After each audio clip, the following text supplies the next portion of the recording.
if we have A players willing to be accountable, willing to put in the time, willing to put in the effort, we're going to have a successful project. Keeping that team on track and making that team successful lives in having a good grip on like what motivates them, what makes them happy, what are the things that like makes them want to get out of bed and do the job every day. Well, very excited for the podcast today. We have Nate and Ron with us. Welcome, guys. What's up, man? How's it going? Good to have you. So Nate Wissink, he is the National Director and founder of Curated Build, and Rob Anderson, he is our Regional Director out in LA. And, it's one of my favorite conversations I have with guests such as yourself is when we have owners reps on, because, there's this stigma I think a lot of you fight. Maybe not from the client perspective, but maybe from a lot of my audience. It's consisted of builders and architects and designers, and my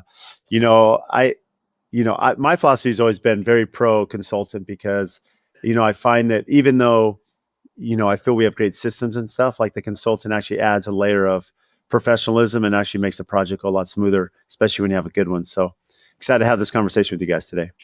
Thanks for having us on. By way of background, we have a connection outside of the pod too, which is to say we're part of some of the same networking groups. We as a company have a little bit of a footprint there in Arizona, so it's like this is the sort of thing. It's like it's like hanging out with a buddy and catching up. So it's all good. Thanks for having us on. Yeah, excited to have you. So Rob, maybe we'll start here. Like when you think about owner's rep, like what does an owner rep do in your opinion? In my case, and probably even more so in Nate's case, just like stand around and look good. Actually, in your case too, Brad, maybe you're in the wrong business, man. One of the ways that I sort of tend to think about the role that we play within a project is, I almost hate to use this analogy because it sounds a little bit grandiose, but like team quarterback, right? Call-in plays, helping direct traffic, being the pass-through for information. One of the big things that we sort of practice and preach internally and externally for that matter is making sure that people have the information that they need when they need it. One of the guiding principles underneath the company is, effective and timely communication. So making sure that people have the right info at the right time. If you think about that one just sort of as a standalone, and you think about that from a practical standpoint and how we implement that, and I'm sure, Brad, you deal with this all the time too, is like selections. I'm in a project right now where the selections are a hot topic, and making sure that the homeowner has a good tether to, okay, well, I've got to pick the tile for this bathroom by this particular day. And one of the roles that we play within that part of a project is, making sure that they're clear on that, making sure the designer is clear on that, and helping support the client in getting to a decision. But also when that decision doesn't get made, or we're approaching the moment where that decision is due, making sure that it's clear to the homeowner that, if we don't decide by this date and get this order placed, there's a world in which we can have downstream ramifications, which can contribute to the delay of the project overall. So I would say that that's one of the big things is timely, effective communication, which moves in all directions. In some cases, that is information moving from the project team to the homeowner. In some cases, that's information from the homeowner moving to the project team. But just making sure that people have the information that they think they need when they need it. Yeah, so it's interesting, Rob. You mentioned decisions. It's as I speak to builders around the country, it comes to find out that many of them are like, it's pretty rare that we have decisions made. Right before, I had a framer call me at one point and he's like, "Hey, Brad, should all the decisions be made by frame stage?" And I'm like, "Dude, like frame stage, you're like way too long." I'm like, "You're like way past." Awesome. You're way past that date. I mean, the reality is, for some reason, us as builders, maybe it's a lot of us are poor at cash flow, maybe organization, and we just want the project going. We want the shovel in the ground. Want to show the client we're moving forward. What do you find to be the biggest pain point at Precon? To get that to the starting line? Is it the designer? Is it the architect? Is it the builder? I know it's a convoluted question because you're trying to manage budget. You're trying to manage, schedule and timelines and permit, and every city's a little bit different.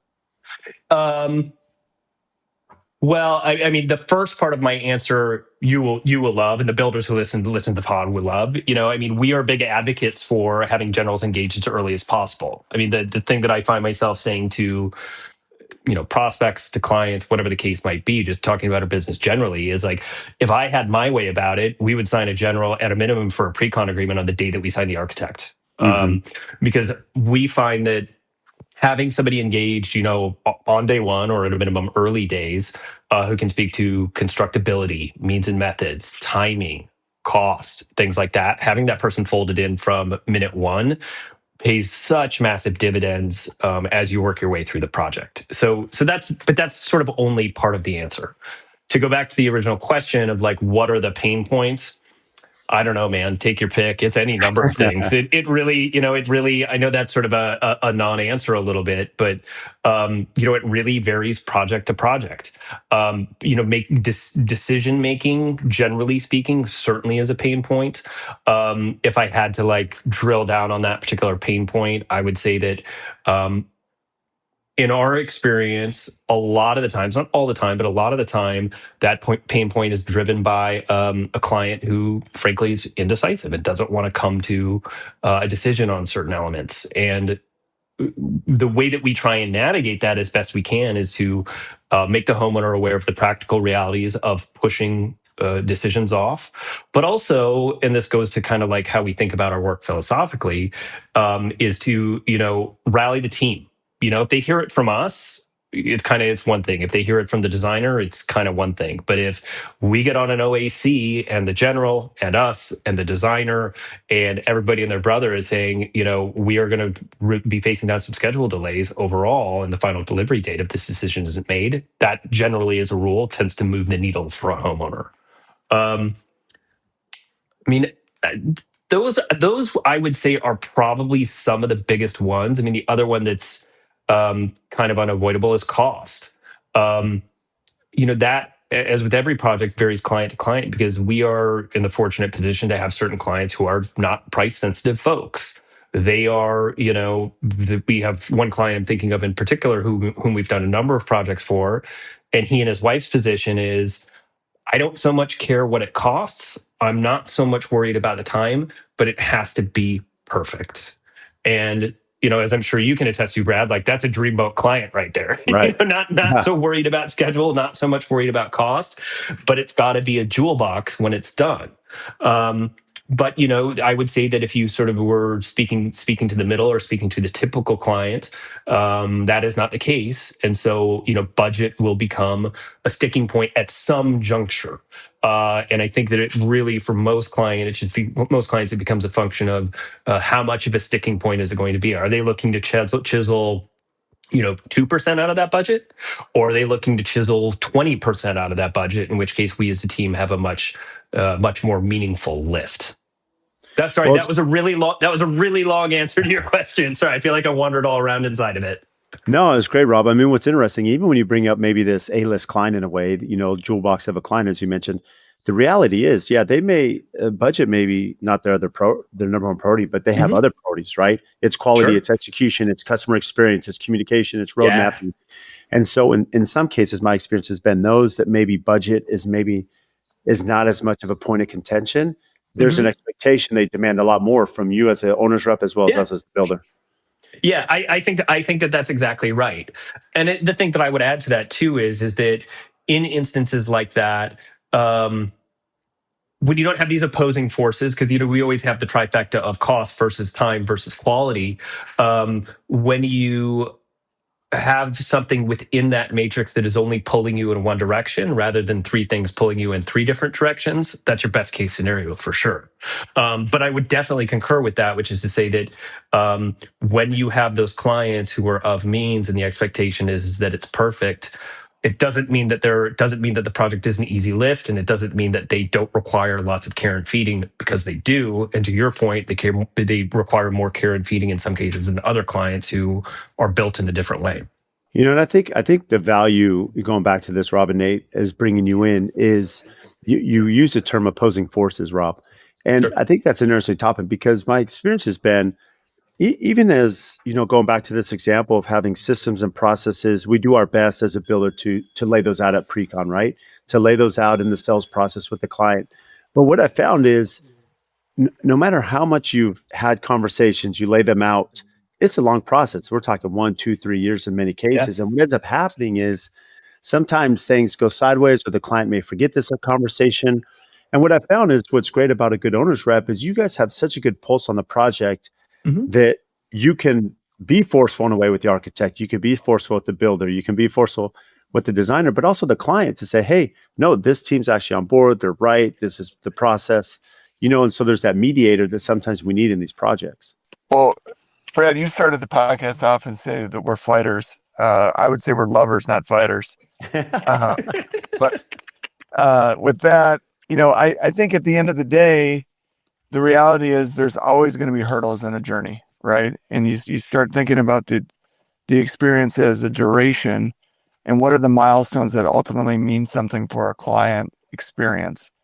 And so if you think of that as it relates to any other type of luxury experience that people go through, they have memories that come from it. So whether it's taking somebody out to dinner as a team collectively, whether it's doing some kind of activity as a group, finding something to rally around as an experiential component that's a milestone that ultimately is a memory for the journey so that people feel they're connected to each other and that this is not an opposing forces thing. We're all in this together. I mean, Nate's point is well made, and it goes to another thing that, another thing that we really value as a company, which is the team building element of it. Which I know that to a lot of people's ears that will sound kind of hokey, but we place a lot of value in that. If we've got the right team, we're going to have a successful project. If we have A players who are willing to be accountable, willing to put in the time, willing to put in the effort, we're going to have a successful project.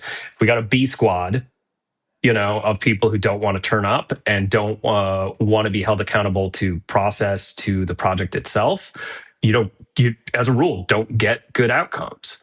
So I think that goes to this idea of what you are getting at, maybe a little bit indirectly, this notion of being able to speak to the general more forcefully, being able to speak to the architect more forcefully. I mean, I think that that's valid. I would put maybe a slightly different spin on it, which is to say, there are certain things that a homeowner is willing to say to us in private that they are maybe not willing to say, for example, on an OAC call.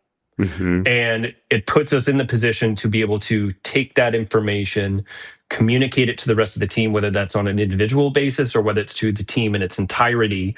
And to some extent be able to communicate it in a way that we think motivate the team, right? So if you have a homeowner who has a tendency to raise their voice and has a tendency to wag their finger at people and say you've this is what you've done wrong today, having us in a position to sit a little bit as a filter of that and to speak to team members, again, either individually or collectively, in a way that hopefully will motivate them, get them to perform. That's something that we find is, it kind of comes back to one of your original questions is what do we do? I mean, that's one of those things.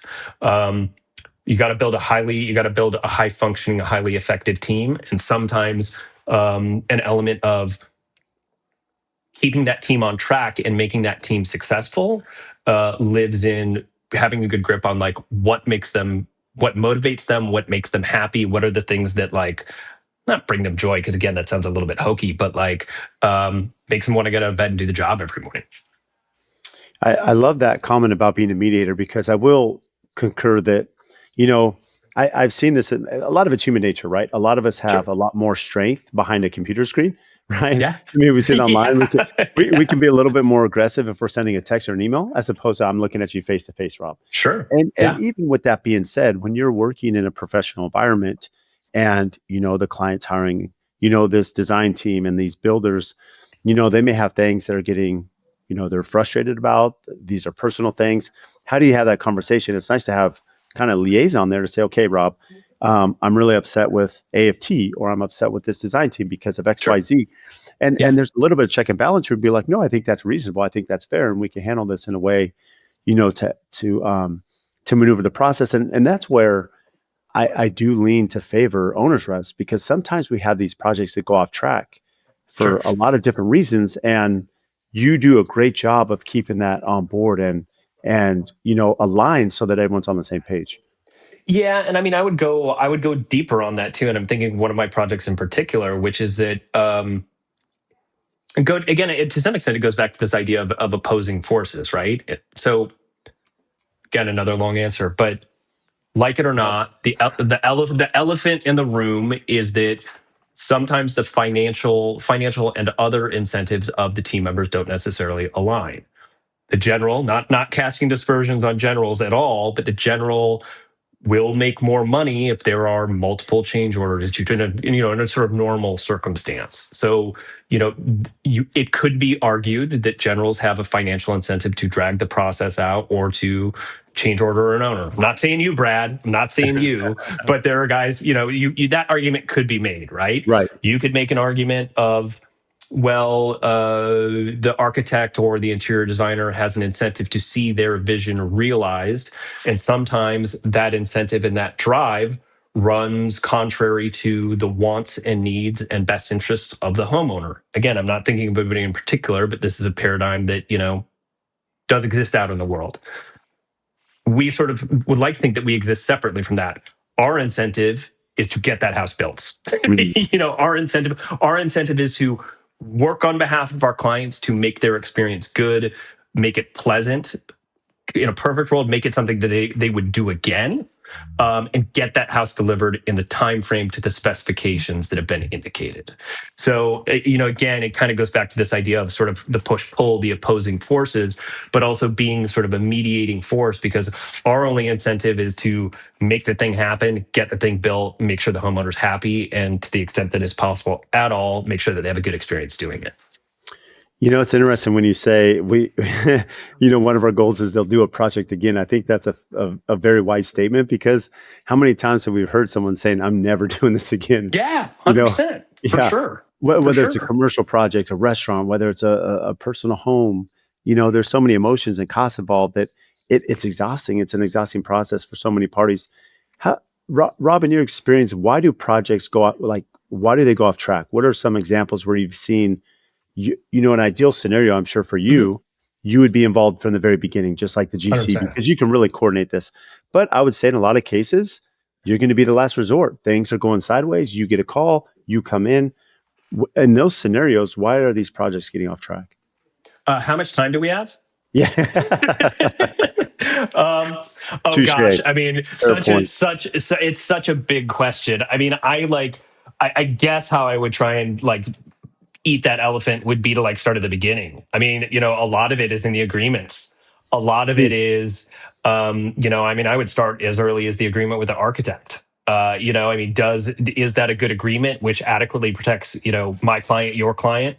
Does it have certain landmarks built into it so that the homeowner and the owner's rep, if we're engaged, sort of know that, yeah, they're proceeding on pace, they're proceeding roughly on budget? Do we have landmarks built into that agreement to make sure that we're getting what we need out of them in the time that's been indicated?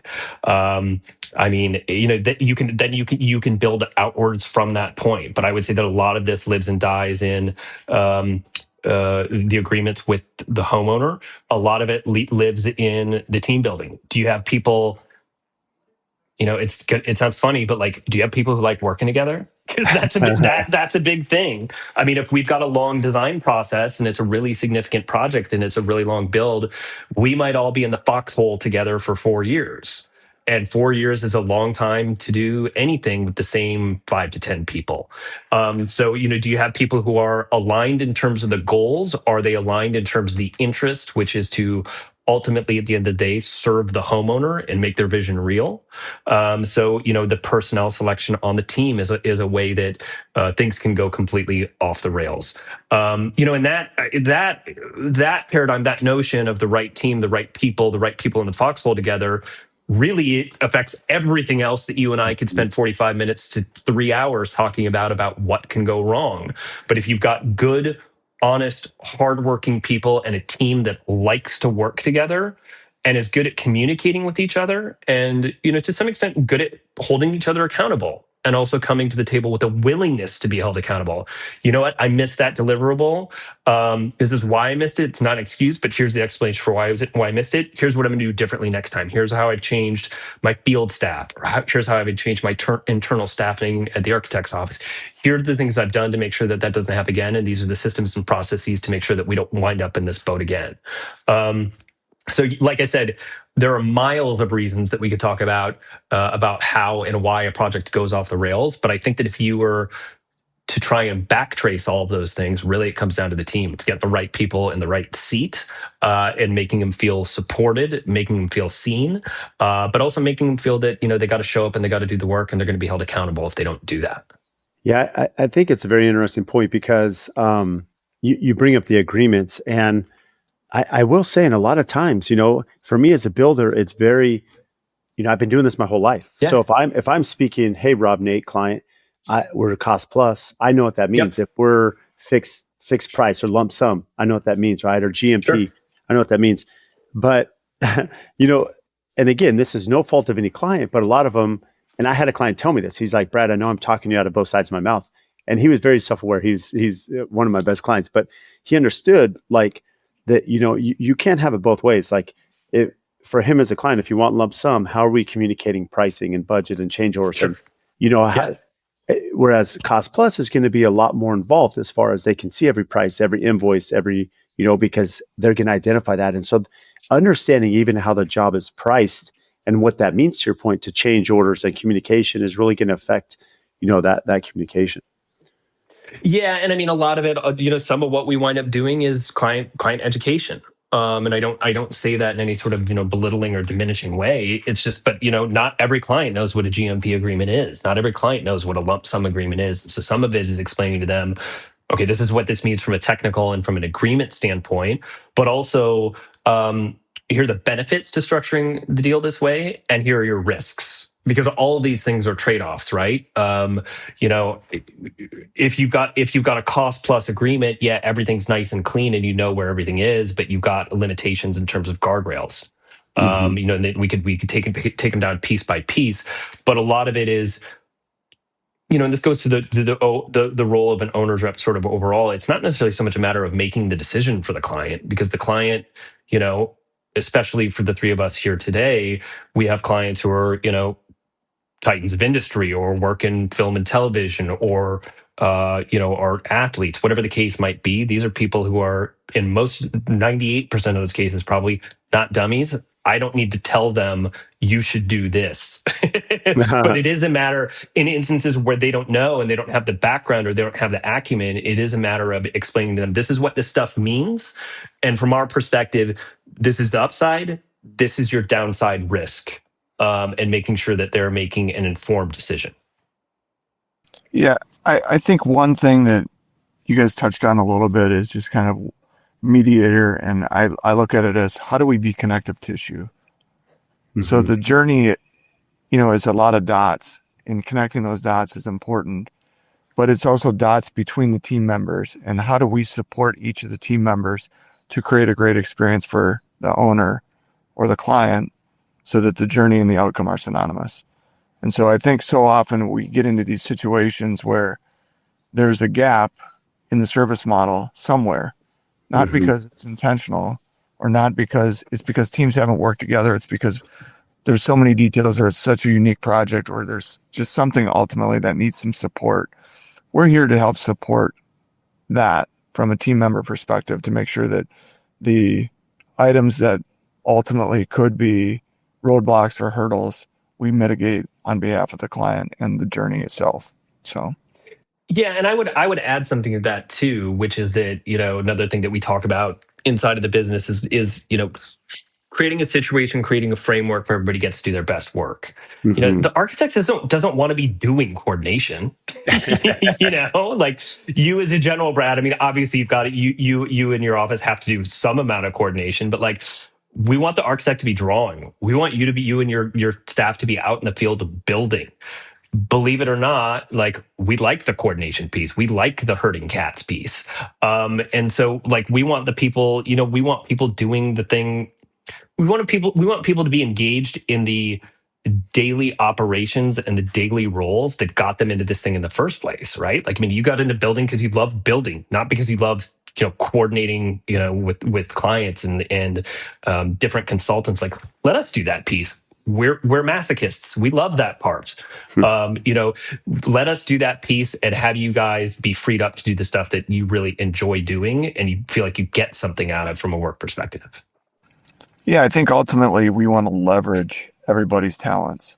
Yeah. So if we can do that in an effective way and in a collaborative way, we've got something that is really special. It's kind of the sum of the parts are greater than the whole. So, So with that being said, I guess, is there a certain project that should demand an owner's rep? Is it any project? Like in your experience, how do you gauge, and maybe part of this is your business development strategy is you're, selling your services to the end user. How do you know that a project's a good fit for you both? well, I think, it's probably in many respects similar to you as a GC, Brad. We're looking for people that trust kind of the advice or the insights and the advocacy that we give. We're looking for people that are team players that want to be a part of something that is more than just a transaction. They want to be a part of an experience. Mm-hmm. We're looking for people that ultimately are humble enough to know that they know certain things, but they don't know certain things. And I would say the same for us. It's, we want to come into it the same way that they come into it, so that collaboratively we have something that we ultimately have kind of a formula that's going to be successful. And if we don't have those things kind of going in, you're going to be up against something that is ultimately going to be a challenge from start to finish. Yeah, and I would as a follow on to what Nate said. Nate had mentioned leverage before. I mean, I think that if we're sort of thinking about like not only what's a good fit, but where we have the best opportunities to add value for the homeowner, it's leveraging the homeowner's time. So if depending on the phase of a project, if this is going to be a 10, let's say a 10-hour a week commitment for them or a 15-hour a week commitment for them, again, depending on the phase, one of the things that we can do is we can take that, let's say 10 hours a week, and we can shrink it down. And we can sort of sit in their seat over the course of those 10 hours, document everything, write reports for them when we're in a decision-making mode, say, okay, these are the 5 that we need this week. These are the 10 that we need this week. These are the ones we got to sit down and get with you and bang out, so that we can take their time. We can free up those hours from them, so they can reallocate it to family or work or recreation, whatever the case might be. But that's another sort of thing that we're thinking about when we're thinking about whether a project is a good fit for us and what is our opportunity to add value to that project for the homeowner. I think that's an interesting point because there's 2 directions here. I mean, one, you both also no different than me. Like I have to learn, I've had to learn how to vet my client, right? To make sure the project, the client, pay structure, communication, all these different things. And what I'll say is, I've had some clients that are great payment, right? They trust the team, but they're never around. And so you can't get an answer because sometimes there are answers, right? Yeah. I mean, these are complicated projects. And so you really have to have all these different, pieces together to make this successful, but where it's convoluted and without you guys having to divulge your pricing, what you charge, but I think it's very complicated in the sense that, every project is going to be different. You have to dictate up front, what's your time going to be? Are you guys doing this on a square foot? Are you guys doing this on an hourly? Does it change by project? How have you come to master just your costs being involved in the project? Being that, Rob and Nate, you've even said, hey, sometimes, the architect may be not great at their systems. And so we're having to fill that role. So you're trying to already figure out what the team is and what roles you're going to have to fill throughout the project. Nate, I'll let you go. Well, I noticed, Brad, you said the architect wouldn't be good at their systems or potentially good at their systems. Well, I always say that because Rob gave that example. I'm not blaming the architect. Brad, tell us what you really think. So at the end of the day, I think it's a couple things. One is, from a value add perspective, what we've looked at is what do we ultimately save the client in terms of the duration of the project? Mm-hmm. What do we ultimately save them in terms of their involvement? So leveraging their time, so the hours that they would typically spend on it. How are Possible litigation, I'm sure. Yep. And so collectively, it's efficiency on the project, leveraging their time, cost savings because we're mitigating overlap. One of the things that we look at early on in the project is what we call a responsibility matrix. So when we set up a team, we want to make sure that the team is operating as efficiently as possible. That doesn't mean that each team member can't overlap in some way, but we're trying to find the places where two team members aren't doing the same thing at the expense of the project from a duration perspective and at the cost of the client. So there's meaningful ways that we can get to, I would say, an efficient project. So duration, the leverage of their time from a client perspective, and then ultimately we look at that from a total value add perspective, and the cost savings adds up to a point where we consider mostly probably our fee structure as a monthly retainer or an hourly cost. We look at it in both ways, and then we decide based on the menu of services the client asks us to perform, what's the best way to be compensated for that work. What we've usually found is that in almost every case that we've been a part of, the amount of money that we spend or that the client invests in us as an owner's rep, we basically their return on investment is probably 2 to 3x of what they invest in us when you add up those categories that we add value to. I think that's a phenomenal answer, Nate. And the reason I say that is because, I mean, you're selling value, right, to the client, and that's your strong suit there. And I'm sure for you both, I can imagine there's been circumstances you could speak on where maybe you interviewed for a job, you didn't get it, they decided maybe not to use owner's rep, and then they come back and say, I should have hired you because now my project's here. And the only reason I say that is because for me, it's happened so many times. I mean, we're not the cheapest in town, right? We have project managers and coordinators, and we have superintendents, and the way we run our system, there is some management there that's going to cost money for the project. But what I found is, there's been I can think at least 5 or 6 recently where the client said, you know what, you guys are at X, we're going to go with build it that's at Y because they're so much cheaper. And then of course, 8 months later, they call me and they're like, Brad, we're so past what you told us this would cost. Like, it's not even close. Like, we should have hired you from day one. And the whole point is that I'm trying to do the same thing up front, which can be challenging, is sell values. Look, there's a lot more to what you see. Anyone can present a piece of paper, but we're trying to show you what the end vision and execution will be, this finished house at that price. And, at times it's hard to sell that value, but with the clients understand that value, it turns into these great projects. Well, I mean, the other thing that I would add to that, Brad, is the guy who came in at Y, he's probably not going to be around in 10 years.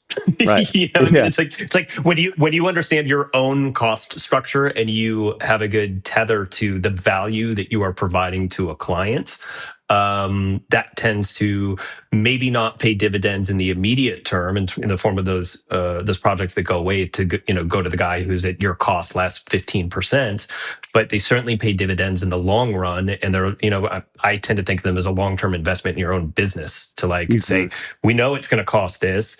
If you hire the guy at who's me less 20, 15 whatever percent, you're probably going to wind up spending as much as you would have paid me, and it will take you 1.5x to 2x as long, and you'll have miles of brain damage to show for it. Well, it's interesting. I had a meeting recently with the GC, and I was asking him how his service model compared to somebody else's.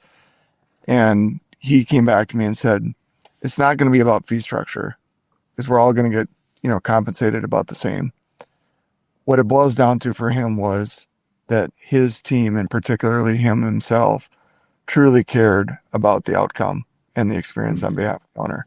And when you can have people that, as a whole, team members, people like you, Brad, architects, interior designers, landscape architects, and hopefully owners reps on projects, where everybody is truly caring about the outcome and the experience on behalf of the owner, you've got something.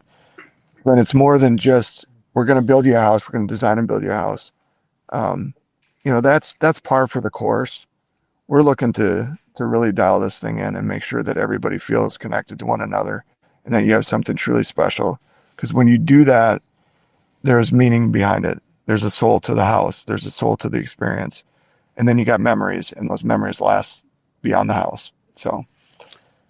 Yeah, and it goes to this idea that I find myself referring to from time to time, that like, if you have a really, really, really awful experience, well, guess what? At the end, you've got this massive artifact that you get to walk into every single day to remind you of how terrible that experience was. Yes. And I feel like it's something that like is to some extent is kind of lost in our industry. It's like, yeah, you want a great house at the end, but there is a way to make it a good experience, and it requires maybe a little bit more effort in terms of how you set up your project. Maybe net, maybe it needs a little bit more cost, but it's worth it in the end because you want to have not only a great home for you and your family, but you want to have a good experience too. And you want to be able to look back on it fondly and think about like, oh, wasn't it to Nate's point? He was talking about a project that he and Bill Costello in our office worked on where it's like they did a big deal in Orcas Island where they had dinner with everybody and like really bonded the team together. And it was sort of the opening salvo of the project. And that was really significant as they carried that project through its completion. Sorry, Nate, I stole your thunder there. I stole your story because you got cut off, but I knew you wanted to touch on it because it's a good story. Well, I'm lightning in your thunder, so that's good. Yeah, that's good. So we got that going for us. Well, you did say, I want to come back to this. I mean, Nate, you mentioned the responsibility matrix. That kind of stuck out to me when you mentioned that. Just, expand on that just a little bit of what that means and what that does and how that creates a successful project. Yeah, it's a good point. When you get into the front end of a project, oftentimes we say that if you set the table well, you're going to have a great meal. And so we want to set the project up for success from the beginning. And so what that looks like, one of the tools we use, and it was a tool that I actually first saw from an interior designer, WRJ Interiors, out of Jackson. They had produced this thing called I don't know if they called it a responsibility matrix, but it was basically what we've modified it to is what we call a responsibility matrix. And it's each facet of the project from, I'm going to call it due diligence on the land to zoning to pre-design, design work, construction and post-construction and the financial side of things. We have each facet labeled out, itemized, and then we have each team member looked at in a different column. And then those team members then are determined to either be the person ultimately responsible for that facet of the project or somebody that's supporting that facet of the project, or they're not involved at all in that facet of the project. But if we look at that from the beginning as a collective team, then everybody understands their role within the project. And it puts everybody on the same page to make sure that we're operating the most efficient way, but also in a collaborative way. Because there's oftentimes where there's areas where you might have, for example, cabinet shop drawings. Well, who's ultimately responsible for those? Is it the interior designer? Is it the GC signing off on those? Is it the client? So at the end of the day, we're just making sure that everybody's on the same page as it relates to those things, so that if we do have a situation in the project where we have to come back to it, we can say, hey, remember we discussed that? Let's pull that out. Let's look at that and make sure that everybody's on the same page again. And I think that makes that sort of a window onto sort of a bigger thing, which is like it's easy to sit around and talk about a good experience. It's easy to sit around and talk about team building and this sort of rah kind of stuff. If you don't have a process to back it up, it doesn't mean anything. I mean, at the end of the day, you have to be able to go out and you have to execute. So you want for all these sort of subjective experiential things to be meaningful to the team, most importantly, above all else, to the client. But if you can't run a good process, that stuff doesn't count for a whole lot. And so we've made, as a company, as we've grown, we've made a big investment in terms of time and personnel, in terms of how do we set up a project? What does our process look like? We have a big emphasis on making our process repeatable and heavily documented, so that if we have headwinds or we stumble on a project and have issues, we're sure to document that so we don't stumble in the same spot again on the next one. But you've got to have a process that supports these more subjective, more experiential sort of ideas. Well, and I'll give you both some credit here, just so some kudos, if you will. The first time we met, you had reached out and you had interviewed me, and I've been, fortunate to be in a lot of these interviews, with different owners, reps, and into these projects. And the way that you are both formatted, your personality, the questions that you asked, even not just specific to us as a builder, but there were other things you had asked, and I don't want anyone to steal your secret sauce per se. But the thing is, it had an impact because I'm like, hey, these questions go a lot deeper than I'd normally be asked by somebody about, maybe who I am as a person or our company or format or family and other things. And, I thought it was interesting. And it just, to me, it just, and as I've, built a relationship with you both over, the last year or so, it shows just in how, I mean, you touched on this, Nate. You said it's this ethos, it's this care you have for the client. I mean, it shows in the way you both operate. All right, we're done, right? That's it. On that note, let's leave it with a compliment for Nate and Rob. Well, I think the beautiful thing about our work, at least from our standpoint, is that we came from a GC background.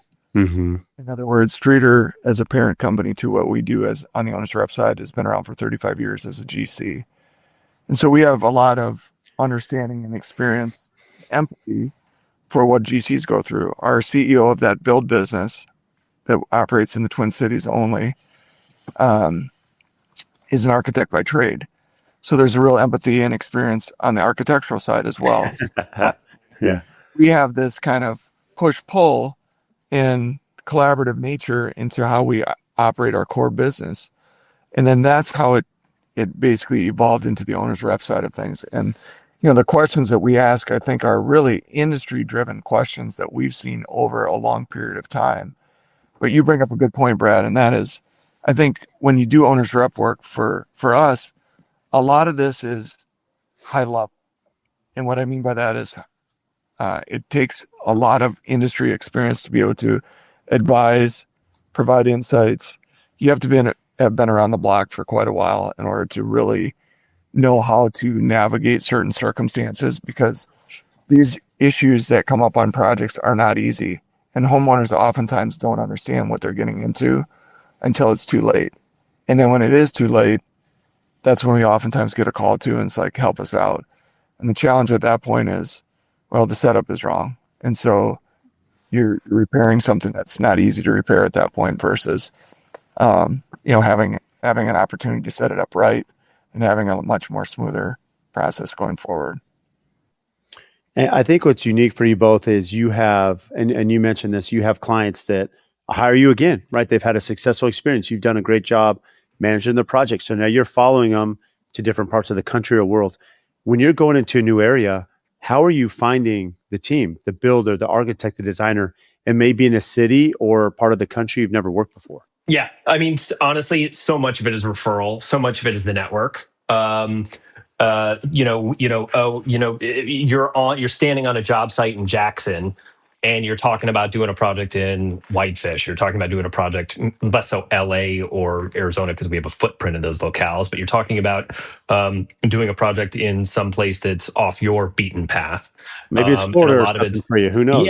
Yeah, exactly. So, I mean, a lot of it is, it might sound tacky, but a lot of it's kind of who you know. Good builders, as both you and Nate can attest to, good builders know each other. I know that, there's trade groups, there's builder conclaves, there's things where, like, if I called you out of the clear blue sky, Brad, and said, hey, do you know somebody in Virginia? I bet you probably would know somebody, and you would have a starting point for us.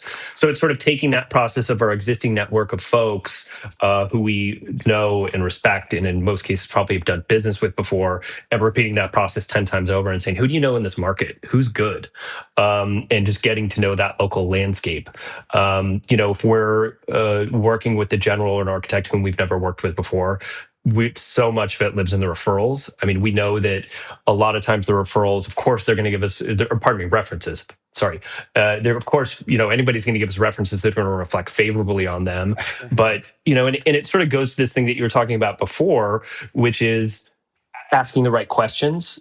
Because when we get a reference, when we're doing a reference check on somebody, they're going to tell us the very surface level stuff. And there's always 2 or 3 questions that I always ask during the course of those calls that, like, try to get a couple of layers down and try and wedge something open to gather some more information. But a lot of it is networking. Like, all of us here on the call today are lucky enough to be participants in the Burchette and Burchette events. But stuff like that is a great opportunity where you've got 25 to 50 national builders, and you get a phone call on a project in Wisconsin, and you know somebody from that group of folks. So it's just it's being active in the market. It's maintaining your connections, maintaining your relationships with the folks that you've done business with and that you really really like, and leaning on that network in the same way that network sometimes leans back on us to get introductions to good like-minded people. That's amazing. What keeps you both up at night?